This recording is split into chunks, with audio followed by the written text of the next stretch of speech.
They be going to the Boys and Girls Clubs to receive toys. They also receiving coats, which is a big plus because they in need of a coat right now. So it's a big help for me and for them.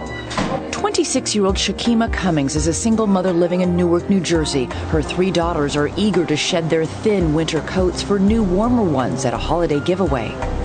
They still freeze a little bit, but you know, they still have a coat to put on compared to some people don't have nothing to put on. We may not be blessed with a lot, but we blessed with something.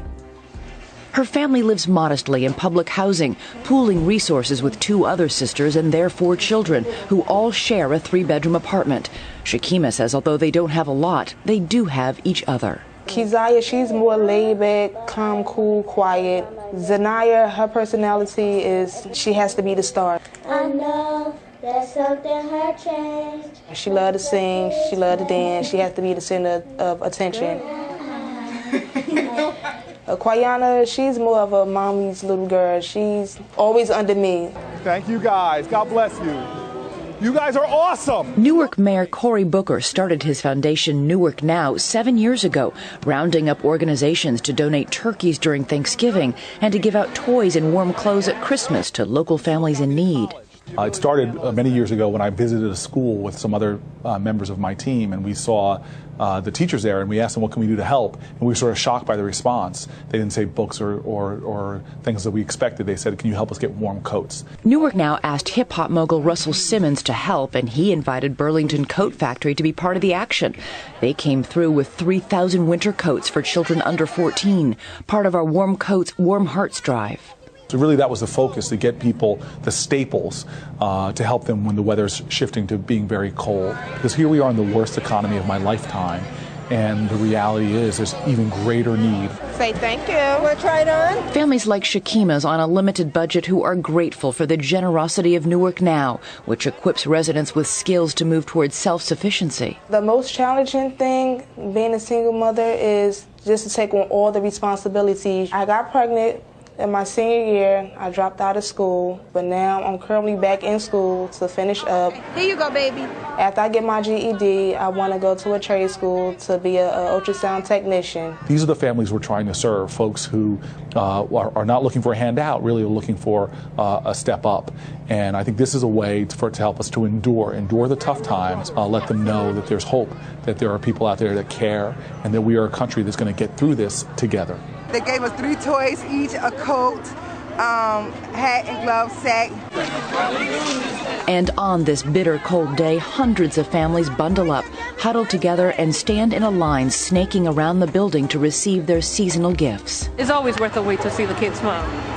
It's always worth the wait. I know from my childhood what a toy did for me, and to see these kids' faces light up, the effect it has on a child to feel that you are worthy, that you are important, that you are loved. Gifts which come at no cost except the kindness of volunteers toward families in tough times. Happy holidays! Everybody should affirm the humanity of other folks. For me, I just see courageous parents, courageous single mothers walking in the door, and often I greet them with thank you.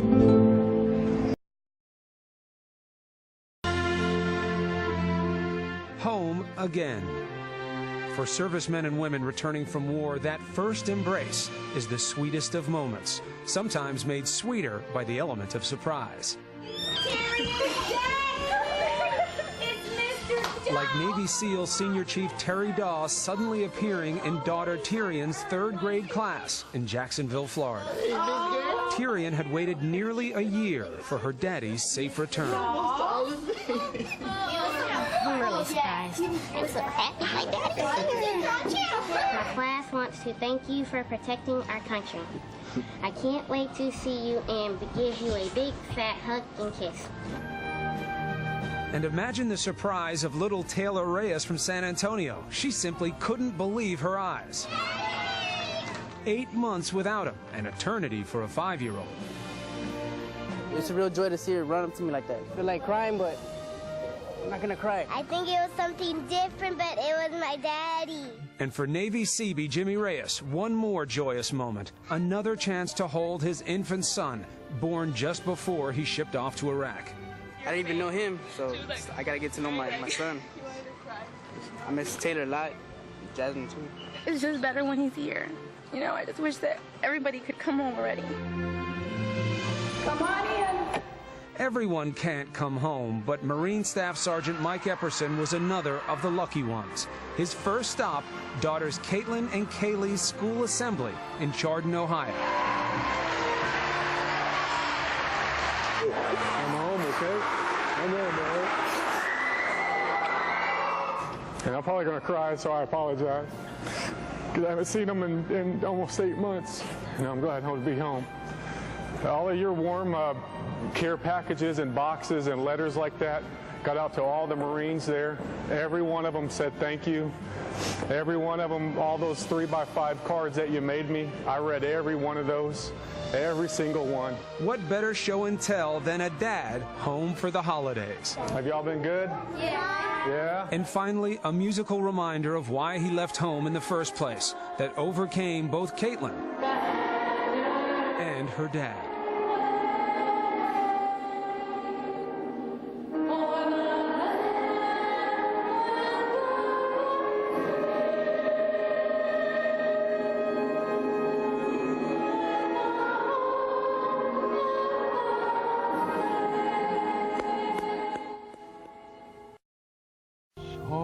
Enchanted evening,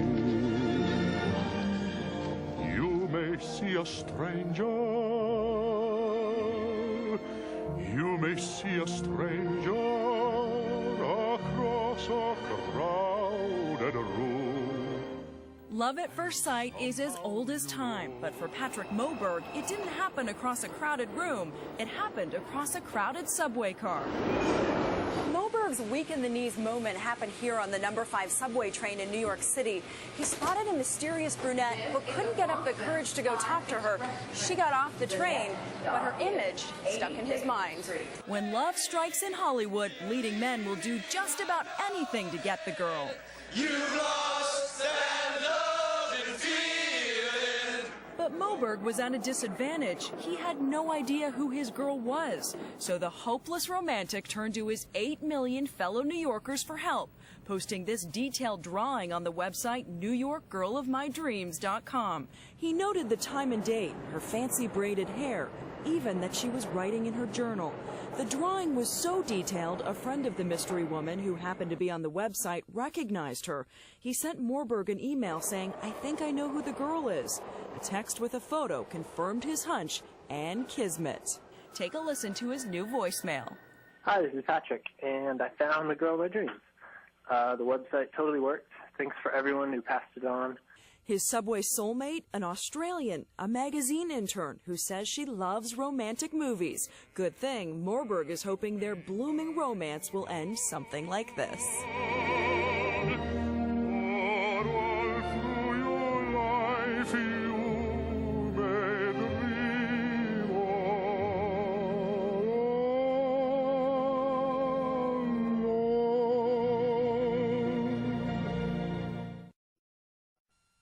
Santa Claus is coming to town. For generations, when Santa Claus came to town, it's possible the ground would shake because... He is really big. Really big? Yeah. Would you say fat? Yeah. But the U.S. Surgeon General says it is no laughing matter. Recently, he suggested Santa should trim down.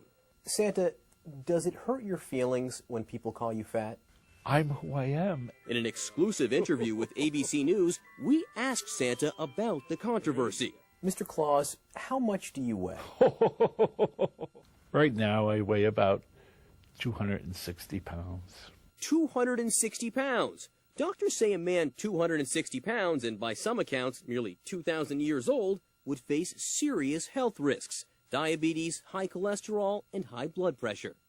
Well, I'd say we have to get your lifestyle under control, try to reduce the weight, and we have to monitor you for the development of these conditions. In fact, Santa told us he did recently lose 15 pounds, mostly through portion control.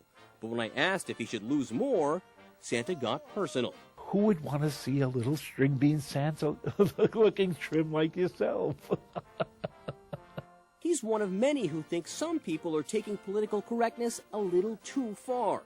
In Australia, one company told its St. Nick's to stop saying ho, ho, ho, because it scares kids, they say. Instead, these down-under Santas are saying, ha, ha, ha. This is my laugh. And I'm not about to change it. And if you don't like it, you might want to be careful. They say Santa keeps a list. Merry Christmas. For Good Morning America, John Berman, ABC News. Hearing that question, a fleeting moment where time stands still. I think she's going to be shocked. I think she's going to be surprised. Oh, man. I just hope she says yes. Sean Collier met his soulmate, Ashley McCollum, at a fraternity dinner. He surprised her at the Georgia Aquarium with an underwater message. Oh, my God.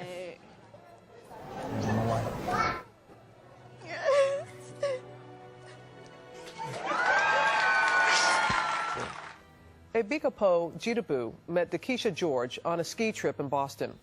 Dakisha's diagnosis of multiple sclerosis brought them closer. He invited her to dinner, but there was something else on the menu. I want us to grow old together. Will you marry me? She said yes. Edmund Clark first spotted Tamika Young in New Orleans. His plan, a surprise appearance while Tamika enjoyed a lunch with friends. With you, I have everything. Without you, I have nothing. Will you marry me? Of course, baby. Oh my gosh. You really make me happy. Anthony Lewis was shopping when Kirsten Simmons caught his eye. He planned a romantic proposal at Houston's Museum of Natural Science. Will you marry me? Of course I will. Rashad Sanders' girlfriend, Andrea Hill, is a beauty queen who lost her father just before her crowning victory. But little did Andrea know that before his death, her father gave Rashad his blessing. Will you marry me? I didn't hear you. Yes.